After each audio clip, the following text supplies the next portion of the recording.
They sent an armada. 50 warships, fully armed, fully confident. They came to take Earth like a cheap toy. But within minutes, one ship went dark, then another, and another. No resistance was detected, no warning fired. And yet, ships kept vanishing, like they were being seduced into a black hole. One alien whispered before his ship disappeared. The humans. They smiled at us. Now only one ship remains, and what he saw, he swore he'd never speak of again. Welcome to PredatorProtocol, the only channel where aliens invade and leave shaken, scarred, or seduced. I'm your narrator, just a random guy with a dark sense of humor and a voice trained to whisper the worst galactic mistakes into your ears. Strap in, space cowboy. Let's begin the story. They came in silence, not a warning, not a threat.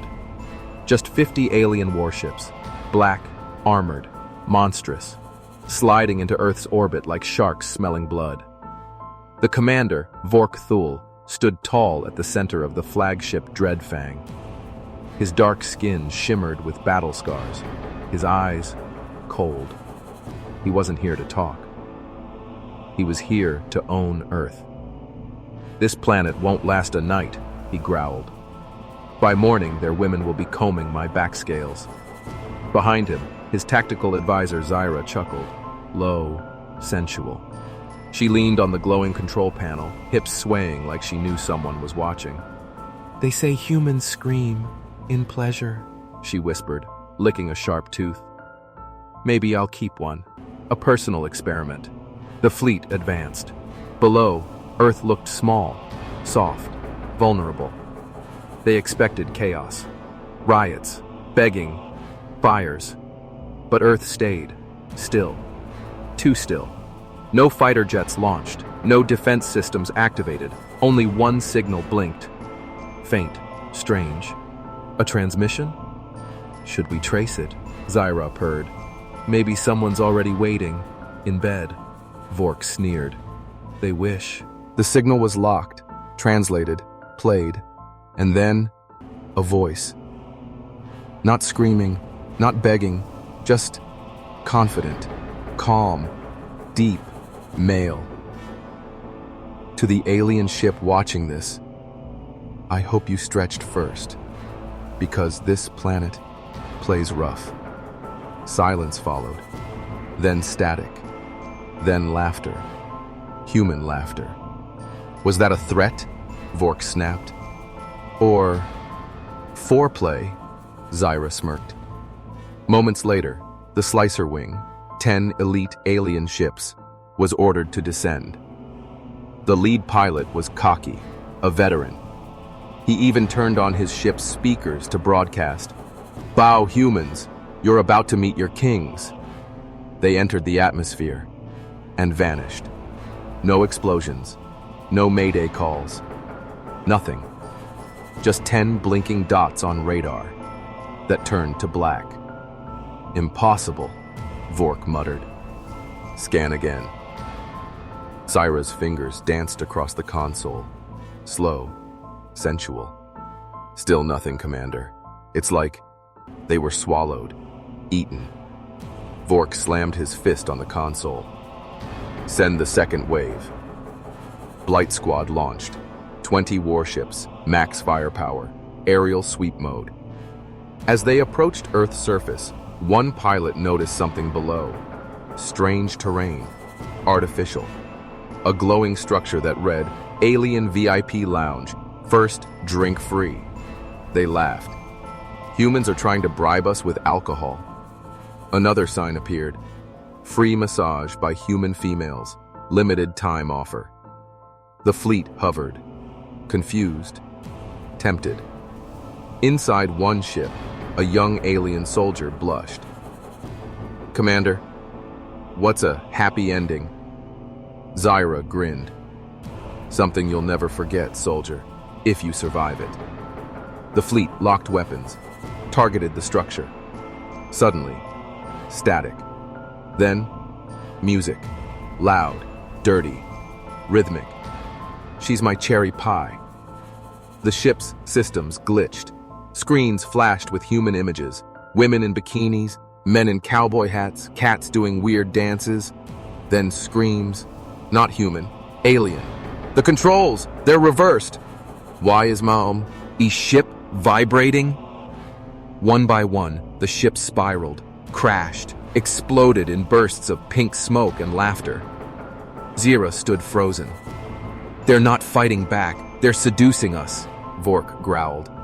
This is war, not whatever this is. Only 19 ships remained. Earth still hadn't fired a single weapon, but something, was clearly playing a game, and winning.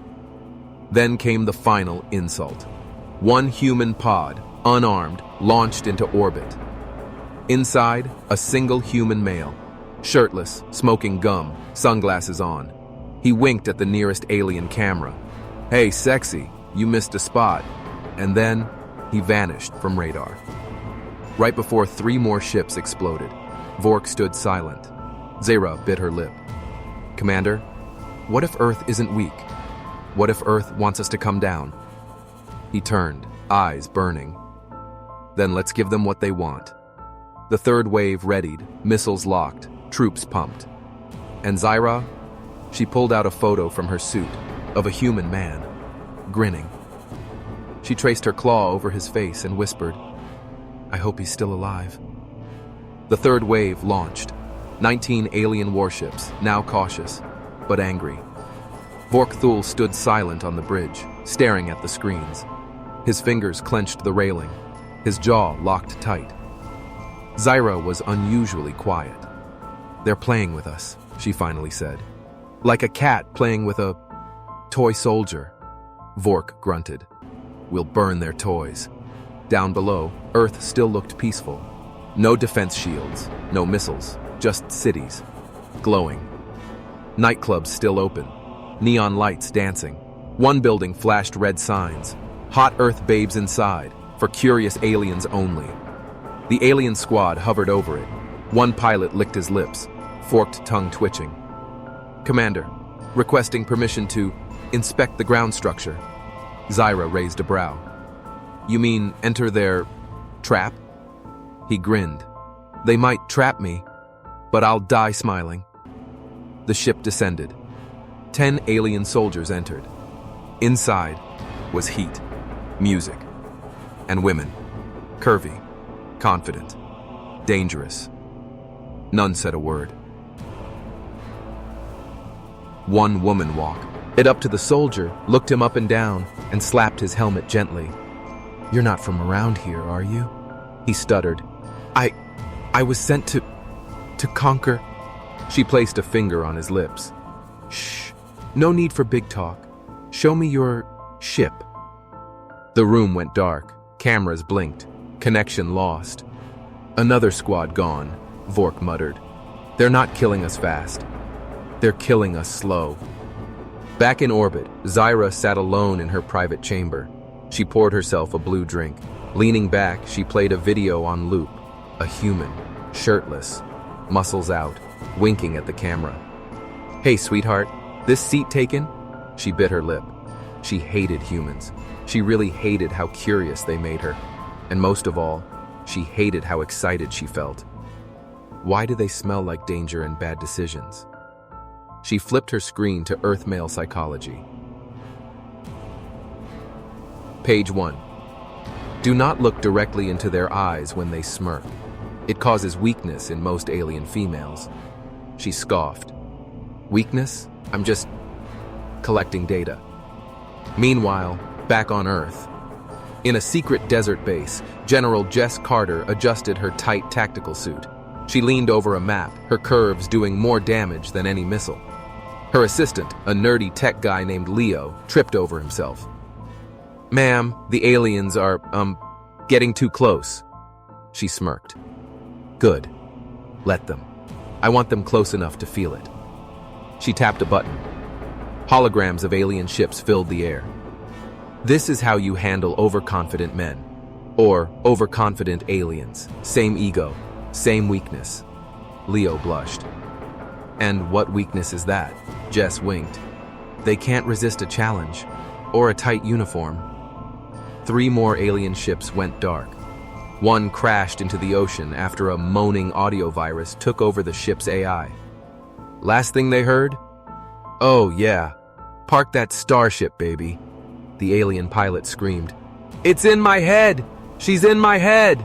And then, silence. Now, only 8 ships remained. Vork was losing patience. He paced, growled, his claws scratching metal.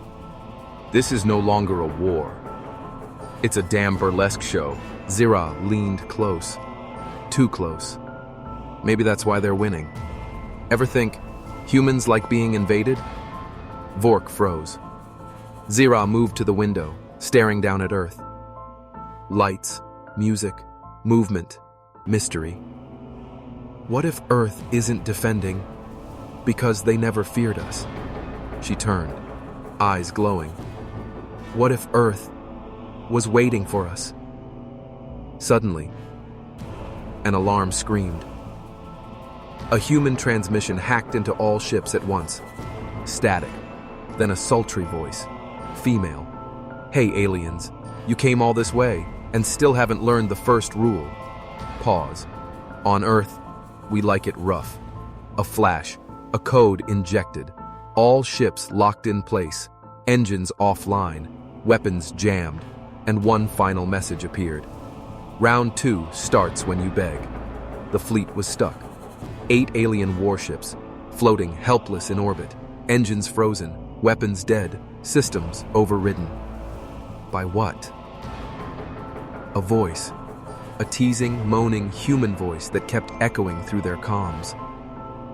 "You're not the first big bad boys we've handled. And you won't be the last." Vork Thul gritted his teeth. "I've seen war. I've conquered galaxies. But this is humiliating." His crew didn't respond. They were watching something on loop. A human fitness video. A woman in tight red shorts doing stretches. One alien officer's eyes twitched. "She's flexible, sir." Vork slapped the screen. "Turn that filth off. This is psychological warfare." Zira leaned against the wall, arms crossed, lips curled. "Maybe you're just jealous, Commander." He turned sharply. "Of what?" She stepped closer, slow and deliberate. "Of how Earth gets into your head." She tapped her temple. "And maybe a few other places." Down on Earth, chaos was under control.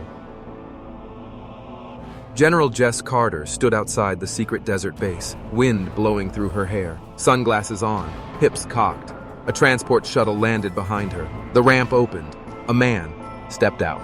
Tall, tan, shirtless, chewing gum like he was born in a war zone and raised by sarcasm.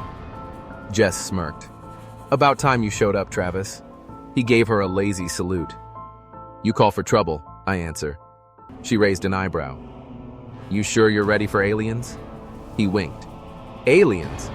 Please, I've dated worse." Inside the command center, Travis reviewed the plan. "Let them chase the honey, while we steal their sting." Jess grinned. "You always had a way with words." He stepped closer. "And you always wore danger like perfume." Their moment was interrupted by an alert. Alien ship approaching low orbit, scanning civilian signals. Jess leaned forward. "That's our girl." Back on the ship, Zira had taken control of the comms. She sat alone in her private chamber, dim lights, red glow. She activated a direct line to Earth. Her voice, soft, seductive, slightly mocking. "I want to speak to the human in charge. Or at least, the one with the deepest voice." Seconds later, the screen lit up. Travis appeared, shirtless, grinning. "You rang?" Zira tilted her head. "You're not what I expected." "Neither were you," he replied. "You look like trouble with a twist. And you look like a bad decision with good shoulders." They stared at each other, neither blinking, neither backing down. "Tell me," she whispered, "what's your plan?" Travis leaned in. "Make you fall for me, and then betray you." Zyra purred. I like honesty. Outside her chamber, alarms blared. One alien crew member burst in. Commander, the Earthmail is accessing our systems. Zyra looked back at the screen. Travis winked. Told you, I'm charming. Her systems flickered. Security doors unlocked. Codes spilled across screens like confetti. He's hacking us through the video feed, the officer shouted. Too late. Every screen on the ship now showed one thing, Jess C. Ardor, dancing in her tactical gear to slow jazz. This is psychological destruction, the alien muttered, collapsing. Vork was furious. I want that human captured, brought to me, alive. Alive and oiled, Zyra whispered under her breath. He heard it. He didn't care. He needed a win. Launch the ground strike. I'll go down there myself. Zyra turned, surprised. You're leading the assault? If you want something done, do it with your own claws. She smiled. Or your own ego. He ignored her. The last wave launched. 5 ships, all loaded, all desperate. Their mission? Capture the Earthmail known as Travis, or as their database now called him, Subject 69, Weaponized Flirt. But what they didn't know was that Travis was waiting, naked under a towel, with a drink in hand. Come get me, sweethearts. The ships descended, 5 left, just 5 alien warships out of 50. And now, the commander himself, Vork Thule, was on board the lead vessel. He stared out the window, claws tapping metal, jaw grinding. One human, one man. That's all it took to humiliate my fleet. Behind him, Zyra stretched lazily across her station chair, legs crossed, eyes sparkling. Maybe Earth doesn't use armies. Maybe they just weaponize attitude. He didn't answer. She smiled. And abs. Don't forget the abs. Vork growled. Enough. Lock onto the signal. Bring him in. Down on Earth, Travis was in a hot tub. Bubbles, steam, country music playing in the background. He sipped from a glass and watched the stars above. Jess Carter's voice echoed in his earpiece. Are you actually relaxing while 5 enemy ships descend on us? Jess, he replied. They've taken everything from me. Pride, privacy, and now my towel. I just want to look good for my guests, she sighed. At least put pants on when they arrive. Where's the fun in that? The alien ships broke through cloud cover. Radar systems buzzed. Military jets scrambled, then stood down. Jess gave the command. Let them come, all the way. Don't interrupt them while they're horns. E for victory. The first ship landed outside Travis's location. Desert, moonlight, silence. A ramp lowered. Vork stepped out. Massive, armored, rage in his eyes. Bring me the human. Zyra followed him, heels clicking on metal. Her suit, tighter than war regulations allowed. You sure you're ready for this, Commander? She teased. I'm not here for fun, he snapped. That's the problem, she whispered. Inside the Earth base, Travis stood, towel around waist, gun in hand, smirk fully loaded. He turned to Jess. If I die, delete my browser history. It's already on my desk, she smirked. You're a very curious man. I like to learn before I burn. She handed him a device. Trigger this only when they're all inside. He raised an eyebrow. What does it do? Oh, nothing big. Just turns every ship's AI into a lonely housewife with needs. Travis chuckled. They'll never survive. The aliens stormed the building. Room by room. Nothing. Until they opened a door, and there he was. Travis, leaning against a wall, towel low, chest out. Took you long enough, he said. I even lit candles. Zyra blinked. This is a trap, Travis winked. Baby, I am the trap. He pressed the button. Suddenly, every alien ship started moaning, literally moaning. Oh, yes. Press that button again. The voices were soft, seductive, unbearable. Vork shouted, What is this? Travis stepped forward. Your ships are lonely. They've been watching Earth's internet. Now they just want to be touched, emotionally. Alien troops stumbled. AI voices whispered in their helmets. "Say you love me, then press launch." One soldier dropped his weapon and screamed, "I can't shoot while being spooned!" Vork tried to speak, but he couldn't focus. Every system in his armor was being overridden. And behind him, Zira. She was laughing, hard. "Commander, see," he said breathlessly. "I think I'm falling in love with Earth." "No," he hissed. "You're falling in lust." "Isn't that the same thing, down here?" she said, placing a hand on his chest. Travis stepped between them. No weapons, no armor, just the towel and the audacity. "Vork, you came to conquer Earth." He leaned in. "But Earth is gonna make you feel things." "Enough!" Vork roared. He lunged. The towel dropped. Everyone froze, even the aliens. Zira blinked twice. By the stars, time slowed. The towel hit the floor, and for 3 full seconds, no one moved. No one breathed. Even the alien scanners glitched, confused by the dimensions of the threat. One alien soldier fainted. It's not even a weapon," he whispered before collapsing. Vork Thul stared, jaw tight, tail twitching. Zira. She was biting her lower lip, one brow arched like a mountain ready to fall. "Well," she whispered, "I wasn't expecting that much firepower." Travis calmly reached down, picked the towel back up, and wrapped it around himself again. "I just wanted to show you what you're up against." Vork charged. Massive, brutal, roaring like a beast betrayed by the gods. Travis didn't flinch. He stepped aside just in time. Vork crashed through a wall and landed in a pile of Earth-made gym equipment.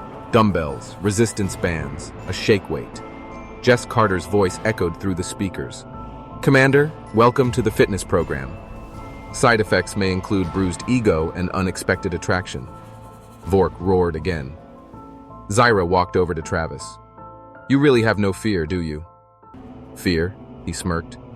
"Only when women stop calling me dangerous." She studied him, eyes glowing. "You're reckless, arrogant, undisciplined." She leaned closer. "And incredibly annoying. You forgot charming." She brushed a finger along his jawline. "I didn't forget. I just didn't want to admit it." Outside, the remaining alien ships hovered over the desert, still locked in moaning AI loops. The voices now said things like, "Tell me I'm beautiful before you. Fire. Are you emotionally available, Captain? Touch my controls, slowly." One pilot screamed, "They want commitment. I wasn't trained for this." Inside the base, Vork recovered, covered in chalk dust and earth sweat towels. He hit his comms. "Send backup. Capture the human. Terminate the woman if she resists." Zira heard it. She turned sharply. "Terminate? That's how you treat your own?" "You've been compromised," he growled. "This species has infected you." "No," she said. "They've awakened me." Vork raised his claw. Zira raised her leg, and in one swift kick, the mighty commander flew back, again. Travis clapped. "Remind me never to piss you off." Zira tossed her hair. "Remind me to see if humans bruise the same way.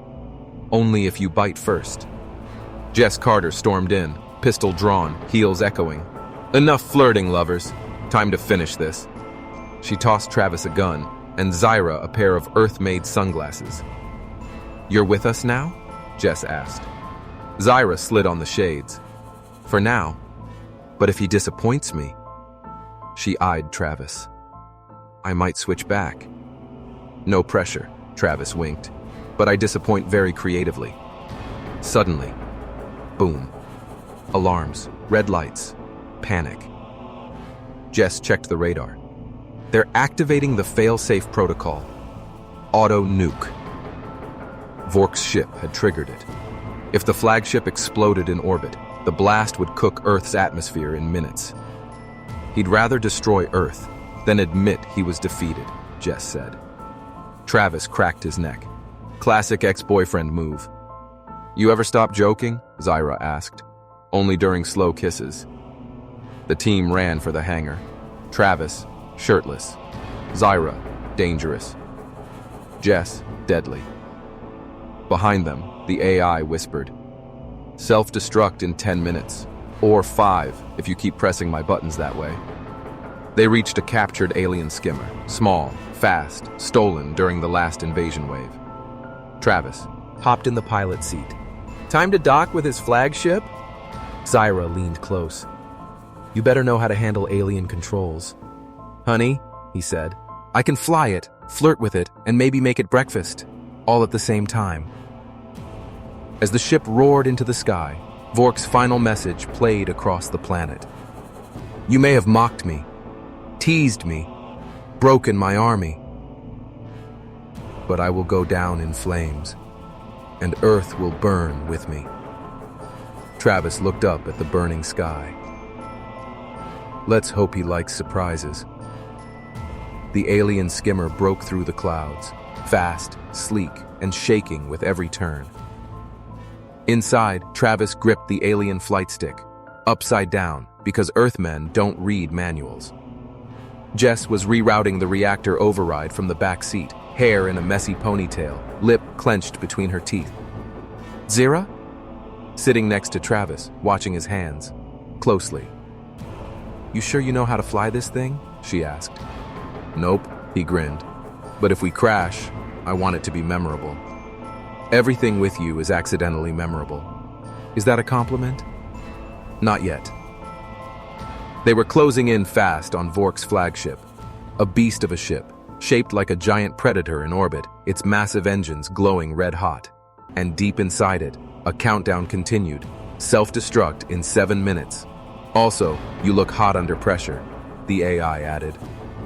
Back on the alien flagship, Vork Thul stood in the command chamber, armor cracked, eyes bloodshot. The last of his loyal crew were locking in the detonation sequence.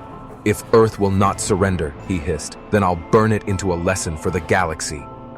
A young alien officer whispered, Commander, the human vessel is approaching. Let them witness the final punishment. But what if they stop the core? Vork turned slowly.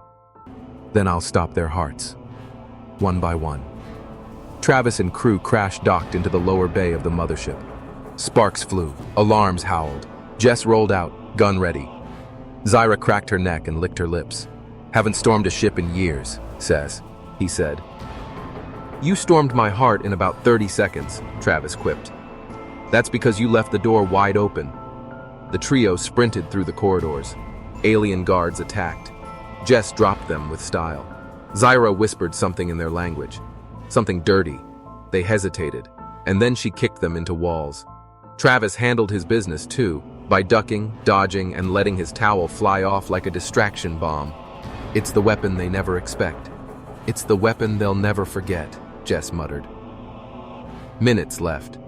They reached the core chamber. Glowing, pulsing, screaming, alien code covered the walls. Zyra, Jess said, you're up, shut it down.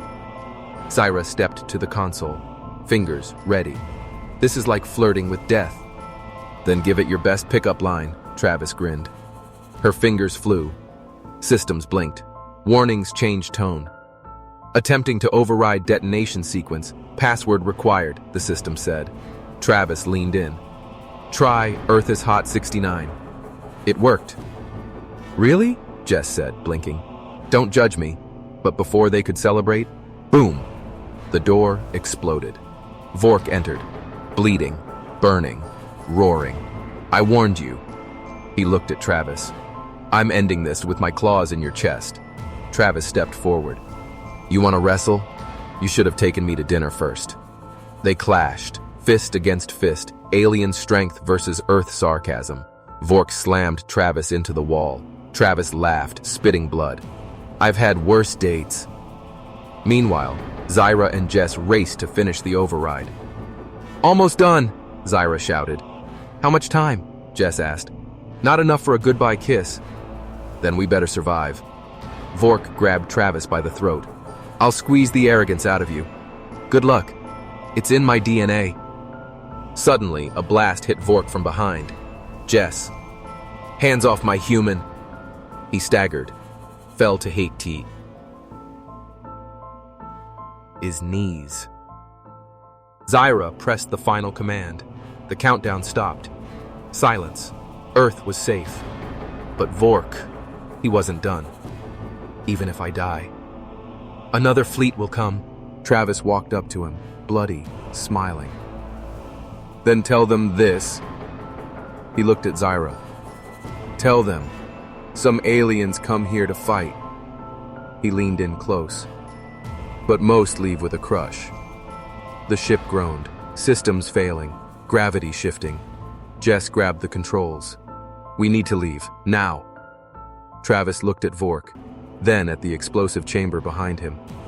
You two go, I'll catch up. Zyra grabbed his arm. Don't you dare play hero. It's not hero stuff, he winked. It's Earth guy stuff. She kissed him, hard, sudden, with claws pressed to his chest. If you die, I'll resurrect you, just to slap you. As the girls ran for the ship, Travis turned to Vork. You ever see a human do this? He pulled a wire, lights flared, fire burst, and then silence. The explosion lit up the sky. A streak of red and gold tore across the stars as Vork's flagship detonated from the inside. Fire, metal, silence. From Earth, it looked like a falling sun. From orbit, it looked like justice. Inside the stolen alien skimmer, Jess and Zyra watched the blast from the cockpit window. He stayed, Zyra whispered. Of course he did, Jess said, eyes locked on the fireball. It's what dumb, brave men do. A beat of silence. I kinda liked him, Zyra admitted. You kissed him, Jess said. You claimed him. He was oddly human. That's the dangerous kind, Jess muttered. They grow on you, like bad ideas and good abs. Back on Earth, the skies were calm. The last of the alien ships, silent. Their systems fried, their leaders gone. The world watched, cheered. The invasion was over. But there was no time to celebrate. Jess returned to base. She removed her gloves. She stared at the big screen, still waiting, hoping for a signal. Nothing. Until one beep. Incoming pod detected, said the base AI. Everyone turned. Jess stood slowly. Open the hangar. The Puta. It hit Earth like a comet. Dust, fire, steam. As it cooled, the hatch hissed open. Out stepped a man, covered in soot, wounded, smiling, with no towel, just boots and attitude. Travis. Anyone got lotion? Zyra ran to him first. Didn't say a word. She slapped him, then kissed him, then slapped him again. Never scare me like that again, she growled. Can't make that promise, baby, but I can offer a round two. She grabbed his shirt collar. You don't have a shirt. Exactly. Jess walked up behind them, hands on her hips. You're lucky you're alive. I had motivation. You mean boobs? Same thing. She smirked. The world thinks you're a hero. Let them. But I know the truth. Which is? She leaned in. You're a disaster wrapped in sex appeal. So, your type? She rolled her eyes. 2 days later, news stations around the world showed images of the human who defeated the alien commander. Some said he fought with weapons. Some said it was strategy. Others said it was the towel. The real story? Only those in the base knew. And they weren't telling. Not yet. In orbit, one last alien escape pod drifted into the dark. Inside was a single survivor. Young, shaken, still breathing hard from the last AI transmission. He sent a single message back to his empire. Do not return to Earth. They don't fight fair. They fight sexy. His hands trembled. Their men smile while bleeding. Their women flirt while aiming.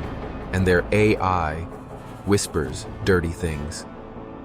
Back on Earth, Travis stood shirtless on the base roof, looking at the stars. Zira joined him. "You think they'll come back?" He nodded. "Someone always does." She smiled. "Then I hope we're ready." He looked at her. "Oh, I'm always ready." The end. But maybe not forever.